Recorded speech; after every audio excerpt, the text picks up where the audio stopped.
Viewers welcome back in program. So हुण आपां गलबात करांगे कि किस तरह भारत अपने आप नूं सैकुलर मुल्क कहंदा है जदों कि पाकिस्तान एक इस्लामिक रिपब्लिक है। सो भारतीय सुप्रीम कोर्ट ने बाबरी मसीत नूं ढाउण वालियां नूं उत्थे राम मंदिर बनाउण दी जिहड़ी है इजाजत है वो दे दी है। हुण हिंदू तवीआं वालों मथुरा विचली शाही ईदगाह नूं ढाउण विच मथुरा दी जिहड़ी अदालत वालों पेशकदमी की गई है। और दूसरे पासे पाकिस्तानी सुप्रीम कोर्ट ने खैबर पख्तूनख्वा सूबे विच एक मंदिर नूं नुकसान पहुंचाउण वालियां दी जिहड़ी गिरफ्तारी दे ਉਹ ਹੁਕਮ ਦੇ ਦਿੱਤੇ ਨੇ ਅਤੇ ਇਕਵੈਕਸ ਜਿਹੜੀ ਟਰਸਟ ਬੋਰਡ ਨੂੰ ਮੰਦਰ ਦੀ ਰਿਪੇਅਰ ਕਰਨ ਦਾ ਜਿਹੜਾ ਹੈ ਹੁਕਮ ਦਿੱਤਾ ਹੈ। ਸੋ ਇਹਨਾਂ ਦੋਨਾਂ ਮੁਲਕਾਂ ਦੇ ਅਦਾਲਤੀ ਸਿਸਟਮ ਵਿੱਚ ਜਿਹੜਾ ਇਹ ਫਰਕ ਇਹ ਨਜ਼ਰ ਆ ਰਿਹਾ। ਸੋ ਇਸ ਬਾਰੇ ਆਪਾਂ ਵਿਚਾਰ ਚਰਚਾ ਕਰਨ ਜਾ ਰਹੇ ਹਾਂ। ਸੋ ਅਸੀਂ ਚਾਹਾਂਗੇ ਕਿ ਤੁਸੀਂ ਨਾਲ ਇਸੇ ਤਰ੍ਹਾਂ ਹੀ ਬਣੇ ਰਹਿਣਾ। ਦੇਖਣ ਸੁਣਨ ਲਈ ਤੁਹਾਡਾ ਸਭ ਦਾ ਬਹੁਤ ਬਹੁਤ ਸ਼ੁਕਰੀਆ ਜੀ। ਡਾਕਟਰ ਸਾਹਿਬ ਕੀ ਫਰਕ ਹੈ ਇਹਨਾਂ ਦੋਨਾਂ ਮੁਲਕਾਂ ਦੇ ਵਿੱਚ? देखो जिन्हों तकसीमे हिंद कहते हैं 15 अगस्त 1947 लाइन खिंची गई, दो मुल्क वजूद दे विच आए। ज़ाहिर है भारत ने जो इकरार, क्योंकि वड्डी गिणती च मुसलमान और सिख भारत दे विच आए जां जिहड़े सी उत्थे ही रहे, उन्होंने सैकुलर कॉन्स्टिट्यूशन का जिहड़ा वो ढकवंज रचिया। 26 जनवरी 1950 ਨੂੰ ਜਿਹੜਾ ਉਹ ਕਨਸਟੀਟਿਊਸ਼ਨ ਲਾਗੂ ਹੁੰਦਾ ਹੈ, ਜਿਹਦੀ ਹੁਣ ਵੱਡੀ ਪੈਰੇਡ ਕਰਨ ਦੇ ਲਈ ਬੋਰਿਸ ਜੌਨਸਨ ਨੂੰ ਸੱਦਿਆ ਸੀ, ਜਿਹੜਾ ਕਿਸਾਨਾਂ ਦੇ ਮੋਰਚੇ ਦੀ ਬਦੌਲਤ ਦੌੜ ਗਿਆ ਕੋਵਿਡ-19 ਦਾ ਬਹਾਨਾ ਬਣਾ ਕੇ। ਲੇਕਿਨ ਉੱਥੇ ਸੈਕੂਲਰਿਜ਼ਮ ਦੇ ਨਾਂ ਥੱਲੇ ਕਿਵੇਂ 72-73 ਸਾਲ ਦੇ ਵਿੱਚ ਘੱਟ ਗਿਣਤੀਆਂ ਦਾ, ਅਕਲੀਅਤਾਂ ਦਾ ਘਾਣ ਕੀਤਾ ਗਿਆ, ਇਹ ਆਲਮੋਸਟ ਰੋਜ਼ਾਨਾ ਹੀ ਸਾਡੀ ਵਿਚਾਰ ਚਰਚਾ ਦਾ ਹਿੱਸਾ ਹੁੰਦਾ।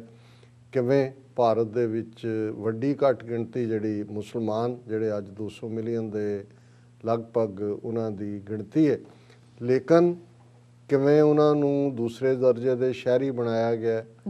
ਬੇਸ਼ੱਕ ਕੋਈ ਇਹ ਕਹਿ ਸਕਦਾ ਹੈ ਕਿ ਜੀ ਪੋਲੀਟੀਕਲੀ ਮੈਜੋਰੀਟੇਰੀਅਨਿਜ਼ਮ ਹੈ ਅਤੇ ਮੈਜੋਰਿਟੀ ਜੋ ਫੈਸਲਾ ਕਰਦੀ ਹੈ, ਜੇ ਪਾਰਲੀਮੈਂਟ ਜਾਂ ਖਾਸ ਤੌਰ 'ਤੇ RSS ਜਾਂ BJP ਦੀ ਤਾਕਤ 'ਚ ਆਉਣ ਤੋਂ ਬਾਅਦ ਉਹਨਾਂ ਦਾ। ਲੇਕਿਨ ਜਦੋਂ ਤੁਸੀਂ ਕਿਸੇ ਸਿਸਟਮ ਦੀ ਗੱਲ ਕਰਦੇ ਹੋ, ਡੈਮੋਕ੍ਰੇਸੀ ਲਫ਼ਜ਼ ਨੂੰ ਬੇਸ਼ੱਕ ਅਸੀਂ ਬਹੁਤ ਵਾਰ ਘੋਟਦੇ, ਪਰ ਉਹਦੇ 'ਚ ਵੀ ਇਹ ਕਿਹਾ ਜਾਂਦਾ ਹੈ ਕਿ ਜੀ ਇਸ ਦੇ 3 ਪਿੱਲਰ ਨੇ, ਜਿਨ੍ਹਾਂ ਦੇ ਵਿੱਚ ਐਗਜ਼ੈਕਟਿਵ ਹੈ, ਲੈਜਿਸਲੇਚਰ ਹੈ, ਜੁਡੀਸ਼ਰੀ ਹੈ, ਅਤੇ ਇੱਕ ਪਿੱਲਰ ਮੀਡੀਆ ਨੂੰ ਵੀ ਬਣਾ ਦਿੱਤਾ ਜਾਂਦਾ।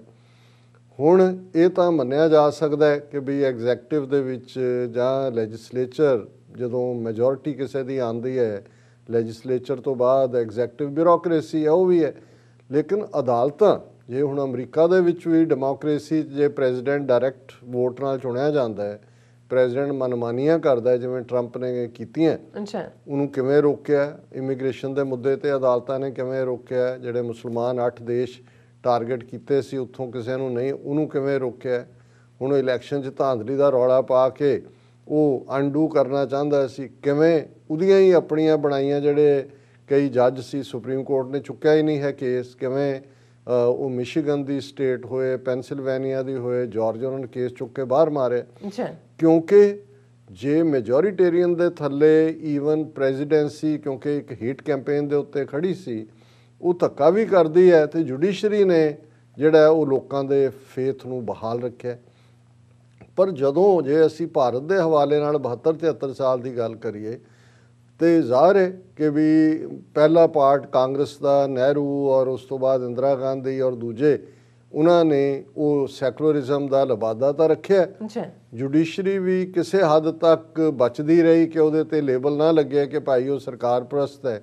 ਲੇਕਿਨ ਜੇ ਅਸੀਂ ਪਿਛਲੇ 6 ਸਾਲਾਂ ਦਾ ਵਰਤਾਰਾ ਦੇਖੀਏ, ਔਰ ਕਿਉਂਕਿ ਇਹ ਮੁੱਦਾ ਅਸੀਂ ਧਾਰਮਿਕ ਪਾਰਟ ਤੋਂ ਡਿਸਕਸ ਕਰ ਰਹੇ ਹਾਂ ਕਿ ਮਜ਼ਹਬੀ ਆਜ਼ਾਦੀ ਦੀ ਗੱਲ, ਔਰ ਇਹ ਜਿਹੜਾ ਸਬਜੈਕਟ ਆਫ ਡਿਸਕਸ਼ਨ ਇਸ ਲਈ ਵੀ ਹੈ ਕਿਉਂਕਿ ਖੈਬਰ ਪਖਤੂਨਖਵਾ ਦੇ ਇੱਕ ਟੈਰੀ ਵਿਲੇਜ ਦੇ ਵਿੱਚ ਇੱਕ ਮੰਦਰ ਜਿਹੜਾ ਸ਼ਾਇਦ 100 ਸਾਲ ਪੁਰਾਣਾ ਸੀ, ਉਸ ਨੂੰ ਲੋਕਲ ਕੁਛ ਲੋਕਾਂ ਵੱਲੋਂ, ਉੱਥੇ ਲੋਕਲ ਆਪਣੀ ਪੋਲੀਟਿਕਸ ਚੱਲਦੀ ਹੈ ਕਿ ਉਹਨਾਂ ਨੇ ਉਸ ਨੂੰ ਨੁਕਸਾਨ ਪਹੁੰਚਾਇਆ, ਢਾਹਿਆ, ਔਰ ਪਾਕਿਸਤਾਨੀ ਸੁਪਰੀਮ ਕੋਰਟ ਨੇ ਇਸ ਦਾ ਨੋਟਿਸ ਲਿਆ ਔਰ ਉਹਨਾਂ ਨੇ ਆਰਡਰ ਕੀਤਾ ਉਹਨਾਂ ਦੇ ਵੈਕੂਅਸ ਟਰਸਟ ਪ੍ਰਾਪਰਟੀ ਬੋਰਡ ਨੂੰ ਕਿ ਇਹਨੂੰ ਬਣਾਓ ਵਾਪਸ।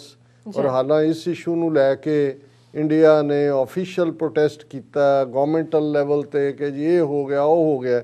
ਲੇਕਿਨ ਅਸੀਂ ਗੱਲ ਕਰ ਰਹੇ ਹਾਂ ਕਿ ਕਿਵੇਂ ਜੁਡੀਸ਼ਰੀ ਦੇ ਤੌਰ ਦੇ ਉੱਤੇ ਭਾਰਤ ਦੀ ਜੁਡੀਸ਼ਰੀ ਦਾ ਸਭ ਤੋਂ ਵੱਡਾ ਜਲੂਸ, ਹਾਲਾਂਕਿ ਇਹ ਨਹੀਂ ਹੈ ਜੁਡੀਸ਼ਰੀ ਤਾਂ ਜੇ ਅਸੀਂ ਨਵੰਬਰ 84 ਦੀ ਸਿੱਖ ਨਸਲਕੁਸ਼ੀ ਦੀ ਗੱਲ ਕਰੀਏ ਕਿ 20,000 ਦੇ ਕਰੀਬ ਸਿੱਖ ਭਾਰਤ ਭਰ ਦੇ ਸ਼ਹਿਰਾਂ ਕਸਬਿਆਂ ਗਲੀਆਂ ਮੋੜਾਂ ਰੇਲਵੇ ਸਟੇਸ਼ਨਾਂ ਦੇ ਉੱਤੇ ਕੋਹ ਕੇ ਮਾਰੇ ਜਾਂਦੇ ਨੇ, ਗਲਾਂ 'ਚ ਟਾਇਰ ਪਾ ਕੇ। ਔਰ ਤੁਸੀਂ ਦੇਖ ਲਓ ਕਿ ਵੀ ਇਸ ਵਾਕਿਆ ਨੂੰ 36 ਸਾਲ ਬੀਤ ਚੁੱਕੇ ਨੇ। ਉੱਥੇ ਹੀ ਉਹਨਾਂ ਦਾ ਸੁਪਰੀਮ ਕੋਰਟ ਹੈ, ਉੱਥੇ ਹੀ ਹਾਈ ਕੋਰਟ ਨੇ, ਉੱਥੇ ਹੀ ਡਿਸਟ੍ਰਿਕਟ ਕੋਰਟ ਨੇ, ਉੱਥੇ ਕਿੰਨਿਆਂ ਨੂੰ ਸਜ਼ਾ ਦਿੱਤੀ। ਸੋ ਜ਼ਾਹਰ ਹੈ ਕਿ ਕਿਉਂਕਿ ਮਰਨ ਵਾਲੇ ਸਿੱਖ ਸਨ। ਬਿਲਕੁਲ 2002 ਦੇ ਵਿੱਚ ਕਿਵੇਂ ਹਜ਼ਾਰਾਂ ਮੁਸਲਮਾਨ ਮੋਦੀ ਔਰ ਅਮਿਤ ਸ਼ਾਹ ਦੀ ਕਾਤਲ ਜੋੜੀ ਨੇ ਗੁਜਰਾਤ ਦੇ ਵਿੱਚ ਮੌਤ ਦੇ ਘਾਟ ਉਤਾਰੇ, ਔਰ ਉਹਦਾ ਸਗੋਂ ਉਹਨਾਂ ਨੂੰ ਇਨਾਮ ਇਹ ਹਿੰਦੂ ਹਿਰਦੇ ਸਮਰਾਟ ਬਣ ਕੇ ਪ੍ਰਧਾਨ ਮੰਤਰੀ ਬਣ ਗਿਆ। ਤੇ ਉਹ ਮੋਟੇ ਸਿਰ ਵਾਲਾ ਜਿਹੜਾ ਅਮਿਤ ਸ਼ਾਹ ਜਿਹੜਾ ਹੈ ਉਹ ਉਹਨੂੰ ਇੱਕ ਕਿਸਾਨ ਨੇ ਕਿਹਾ ਗੈਂਡੇ ਦੇ ਸਿਰ ਵਰਗਾ, ਉਹ ਹੋਮ ਮਿਨਿਸਟਰ ਬਣ ਗਿਆ। ਉਹੀ ਅਦਾਲਤਾਂ ਉਹੀ ਇਹਨਾਂ ਨੂੰ ਕਲੀਨ ਚਿੱਟ। ਬਿਲਕੁਲ ਨਾਨਾਵਤੀ ਕਮਿਸ਼ਨ ਬਣਦਾ ਹੈ। ਇਹਨਾਂ ਦੋਨੋਂ ਹੀ ਜਿਹੜੀ ਨਸਲਕੁਸ਼ੀਆਂ ਲਈ ਸਿੱਖ ਨਸਲਕੁਸ਼ੀ ਲਈ ਰਾਜੀਵ ਗਾਂਧੀ ਜ਼ਿੰਮੇਵਾਰ ਔਰ 2002 ਦੇ ਲਈ ਮੋਦੀ, ਉਹਨਾਂ ਨੂੰ ਐਕਵਿਟ ਕਰ ਦਿੱਤਾ ਜਾਂਦਾ। ਹੁਣ ਅਸੀਂ ਦੇਖਦੇ ਹਾਂ ਬਾਬਰੀ ਮਸਜਿਦ ਜਿਹੜੀ ਚਿੱਟੇ ਦਿਨ ਹਜ਼ਾਰਾਂ ਕੈਮਰਿਆਂ ਦੀਆਂ ਰੌਸ਼ਨੀਆਂ ਦੇ ਸਾਹਮਣੇ ਦੁਨੀਆ ਦੇ ਦੇਖਦੇ ਹਾਂ। ਇਹਨਾਂ ਦੇ ਹਿੰਦੂਤਵੀ ਗੁੰਡਿਆਂ ਨੇ, ਸ਼ਿਵ ਸੈਨਾ ਦੇ ਗੁੰਡਿਆਂ ਨੇ, ਜਿਸ ਕਰਾਊਡ ਨੂੰ ਇਹ ਅਡਵਾਨੀ ਔਰ ਇਹ ਮੋਦੀ ਔਰ ਇਹ ਮੁਰਲੀ ਮਨੋਹਰ ਜੋਸ਼ੀ ਔਰ ਇਹ ਗੁੰਡੀਆਂ ਸਾਧਵੀਆਂ ਇਹ ਲੀਡ ਕਰ ਰਹੀਆਂ ਸੀ, ਉਹਨੂੰ ਢਾਹ ਢੇਰੀ ਕੀਤਾ। 5.5 ਸਦੀਆਂ ਪੁਰਾਣਾ ਸਟਰਕਚਰ, ਜਿਹਨੂੰ ਸਟਰਕਚਰ ਕਹਿ ਦਿੱਤਾ ਹੈ। ਹਾਲਾਂ ਇਹਨਾਂ ਨੇ 47 ਤੋਂ ਬਾਅਦ ਉੱਥੇ ਤਾਲਾ ਲਾ ਕੇ ਔਰ ਫਿਰ 1985 ਚ ਰਾਜੀਵ ਗਾਂਧੀ ਨੇ ਖੁਦ ਹੀ ਦਰਵਾਜ਼ੇ ਖਲਵਾ ਕੇ ਸ਼ਰਾਰਤ ਹਿੰਦੂ ਕਾਰਡ ਖੇਡਣ ਦੀ ਕੀਤੀ ਸੀ। ਲੇਕਿਨ ਇਹ ਗੁੰਡਾਗਰਦੀ ਤਾਂ ਹੋਈ ਸਾਹਮਣੇ। ਇਲਾਹਾਬਾਦ ਹਾਈ ਕੋਰਟ ਦਾ ਫੈਸਲਾ ਉਹ ਵੀ ਇੱਕ ਪਾਰਟੀਸਨ ਸੀ, ਪਰ ਉਹਨੇ ਦੋਨਾਂ ਦੀ ਹੋਂਦ ਮੰਨ ਕੇ ਜ਼ਮੀਨ ਵੰਡ ਦਿੱਤੀ ਕਿ ਭਾਈ। ਲੇਕਿਨ 9 ਨਵੰਬਰ 2019 ਨੂੰ ਜਦੋਂ ਕਿ ਇੱਕ ਪਾਸੇ ਪਾਕਿਸਤਾਨ ਗੁੱਡਵਿਲ ਦੇ ਤੌਰ ਤੇ 72 ਸਾਲ ਤੋਂ ਜਿਹੜੀ ਸਿੱਖਾਂ ਦੀ ਅਰਦਾਸ ਔਰ ਮੰਗ ਸੀ ਕਰਤਾਰਪੁਰ ਕੋਰੀਡੋਰ ਦੀ, ਉਹ ਖੋਲ ਰਿਹਾ, ਤੇ ਇਧਰ ਭਾਰਤੀ ਸੁਪਰੀਮ ਕੋਰਟ ਵੀਕਐਂਡ ਤੇ ਬੈਠ ਕੇ ਆਪਣੀ ਅਦਾਲਤ ਲਾ ਕੇ ਨਾ ਸਿਰਫ ਬਾਬਰੀ ਮਸਜਿਦ ਦਾ ਸਾਰਾ ਹੀ ਉਹ ਇਲਾਕਾ ਉਹਨਾਂ ਹਿੰਦੂਤਵੀਆਂ ਦੇ ਹਵਾਲੇ ਕਰ ਰਿਹਾ, ਉਹਦੇ ਨਾਲ ਜਿਹੜਾ ਉਹ ਇਹ ਕਹਿ ਰਿਹਾ ਜੀ ਕਿਉਂਕਿ ਇਹ ਵਿਸ਼ਵਾਸ ਤੇ ਬੇਸਡ ਹੈ, ਵਿਸ਼ਵਾਸ ਆਧਾਰਿਤ ਹੈ। ਹੁਣ ਇਹ ਸੈਕੂਲਰਿਜ਼ਮ ਦੇ ਨਾਂ ਥੱਲੇ ਹੋ ਰਿਹਾ। ਮੈਂ ਇਹ ਨਹੀਂ ਮੈਂ ਕਹਿੰਦਾ ਕਿ ਜੀ ਪਾਕਿਸਤਾਨ 'ਚ ਹਰ ਗੱਲ ਹੀ ਜਿਹੜੀ ਹੈ ਉਹ ਬੜੀ ਜਸਟਿਸ ਵਾਲੀ ਹੁੰਦੀ ਹੈ ਮਜ਼ਹਬੀ ਮਾਮਲਿਆਂ 'ਚ, ਲੇਕਿਨ ਗੱਲ ਸਟੇਟ ਦਾ ਵਰਤਾਰਾ ਹੈ। ਲੋਕਾਂ ਵੱਲੋਂ ਕੋਈ ਜਨੂਨੀ ਮਜ਼ਹਬੀ ਜਮਾਤਾਂ ਵੱਲੋਂ ਜਿਵੇਂ ਦੂਸਰੇ ਪਾਸੇ ਹਿੰਦੂਤਵੀ ਕਰਦੇ ਨੇ, ਉੱਥੇ ਵੀ ਧੱਕਾ ਹੁੰਦਾ, ਲੇਕਿਨ ਗੱਲ ਅਸੀਂ ਸਟੇਟ ਦੀ ਪਾਲਿਸੀ ਦੀ ਕਰਦੇ। ਜੇ ਪਾਕਿਸਤਾਨ ਦੀ ਹਕੂਮਤ 174 ਸਿੱਖ ਗੁਰਦੁਆਰਿਆਂ ਦੇ ਸਾਂਭ ਸੰਭਾਲ ਦੇ ਲਈ ਪਾਕਿਸਤਾਨ ਸਿੱਖ ਗੁਰਦੁਆਰਾ ਪ੍ਰਬੰਧਕ ਕਮੇਟੀ ਬਣਾ ਸਕਦੀ ਹੈ, ਕਰਤਾਰਪੁਰ ਕੋਰੀਡੋਰ ਖੋਲ੍ਹਿਆ ਜਾ ਸਕਦਾ ਹੈ, ਔਰ ਇਸ ਗੱਲ ਨੂੰ ਯਕੀਨੀ ਬਣਾਇਆ ਜਾਂਦਾ ਹੈ ਕਿ ਜਿਹੜੇ ਐਨੂਅਲੀ ਜਿੰਨੇ ਦਿਨ ਹੁੰਦੇ ਨੇ ਜਿਹੜੇ ਆਉਂਦੇ ਨੇ ਯਾਤਰੂ, ਉਹਨਾਂ ਦੀ ਸੇਫਟੀ ਸਿਕਿਉਰਿਟੀ। ਔਰ ਇਸੇ ਤਰ੍ਹਾਂ ਈਵਨ ਇਹਨਾਂ ਦੀ ਮੰਗ ਦੇ ਉੱਤੇ ਜਿਹੜਾ ਉਹ ਸ਼ਾਰਦਾ ਪੀਠ ਕਸ਼ਮੀਰ ਦੇ ਵਿੱਚ ਉਹਨੂੰ ਖੋਲ੍ਹਿਆ ਜਾਂਦਾ ਹੈ। ਕਟਾਕਸ਼ ਰਾਜ ਦੇ ਮੁੱਦੇ ਦੇ ਉੱਤੇ ਕੋਰਟਸ ਜਿਹੜੀਆਂ ਉਹਨਾਂ ਦੀਆਂ ਇੰਟਰਵੀਨ ਕਰਦੀਆਂ ਜੇ ਉਹਨਾਂ ਨੂੰ ਲੱਗਦਾ ਹੈ ਕਿ ਭਾਈ ਕੋਈ ਧੱਕੇ ਨਾਲ ਜ਼ਮੀਨ ਕਾਬਜ਼ ਹੋ ਰਿਹਾ। ਹੁਣ ਇੱਕ ਪਾਸੇ ਇੱਕ ਤਾਂ ਇਹਨੂੰ ਬੀਤੇ ਦੀ ਗੱਲ ਕਿਹਾ ਜਾ ਸਕਦਾ ਹੈ ਜੀ, ਚਲੋ ਹੋਇਆ। ਹੁਣ ਦੋ ਖਬਰਾਂ ਜਿਹੜੀਆਂ ਇਹਨਾਂ ਦਿਨਾਂ ਦੇ ਵਿੱਚ ਨੇ, ਇੱਕ ਪਾਸੇ ਹੈ ਕਿ ਵੀ ਇਹ ਜਦੋਂ ਇਹਨਾਂ ਨੇ ਬਾਬਰੀ ਮਸਜਿਦ ਢਾਈ ਹਿੰਦੂ ਤਵੀਆਂ ਨੇ, ਉਦੋਂ ਪਾਰਲੀਮੈਂਟ ਦੇ ਗਲਿਆਰਿਆਂ ਦੇ ਵਿੱਚ ਇੱਕ ਨਾਅਰਾ ਲਗਾਇਆ ਗਿਆ ਹੈ ਕਿ ਇਹ ਤੋਂ ਪਹਿਲੀ ਝਾਂਕੀ ਹੈ, ਮਥੁਰਾ ਕਾਂਸ਼ੀ ਬਾਕੀ ਹੈ, ਕਿ ਕਾਂਸ਼ੀ ਬਨਾਰਸ ਨੂੰ ਕਹਿੰਦੇ ਨੇ। ਔਰ ਮਥੁਰਾ ਔਰ ਕਾਂਸ਼ੀ ਦੀ, ਮਥੁਰਾ ਦੇ ਵਿੱਚ ਬਹੁਤ ਵੱਡੀ ਸ਼ਾਹੀ ਈਦਗਾਹ ਮਸਜਿਦ ਹੈ, ਜਿਹੜੇ ਕਹਿੰਦੇ ਨੇ ਜੀ ਇੱਥੇ ਮੰਦਿਰ ਸੀ ਜੀ, ਉਹਨੂੰ ਢਾਹ ਕੇ ਬਣਾਇਆ। ਔਰ ਹੁਣ ਜਦੋਂ ਇਹਨਾਂ ਨੇ ਬਾਬਰੀ ਮਸਜਿਦ ਢਾਈ, ਉਸ ਤੋਂ ਬਾਅਦ ਨਰਸਿਮਹਾ ਰਾਓ ਦੇ ਜ਼ਮਾਨੇ 'ਚ ਇੱਕ ਲਾਅ ਪਾਸ ਕੀਤਾ ਗਿਆ ਸੀ ਕਿ ਭਾਈ ਕੋਈ ਵੀ ਸਟਰਕਚਰ ਜਿਹੜਾ ਐਗਜ਼ਿਸਟ ਕਰਦਾ ਐਸ ਸੱਚ ਰਹੇਗਾ, ਲੇਕਿਨ ਕਿਵੇਂ ਭਾਰਤ ਦੀਆਂ ਅਦਾਲਤਾਂ ਅਲਟੀਮੇਟਲੀ ਹੁਣ ਬਾਕੀ ਮਸਜਿਦਾਂ ਨੂੰ ਢਾਣ ਦਾ ਵੀ ਰਾਹ ਪੱਧਰਾ ਕਰ ਰਹੀਆਂ ਨੇ। ਇਹ ਖਬਰ ਹੈ, court fixes January 15 for hearing plea for removal of Shahi Idgah mosque in Mathura.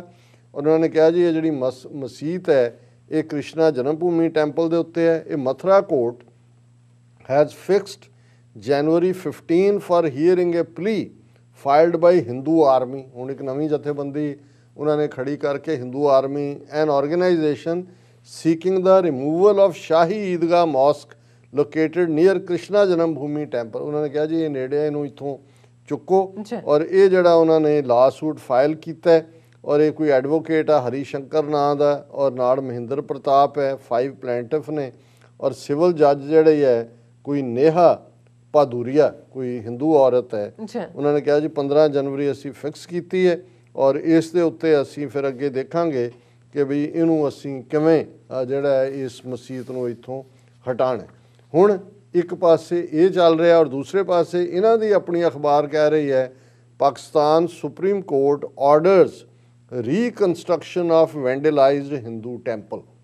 ਕਿ ਭਾਈ Pakistan supreme court on Tuesday ordered the Evacuees Property Trust Board to start reconstruction of a century-old Hindu temple that was vandalized and set on fire by mob in Khyber Pakhtunkhwa province last week, saying the attack has caused international embarrassment to the country।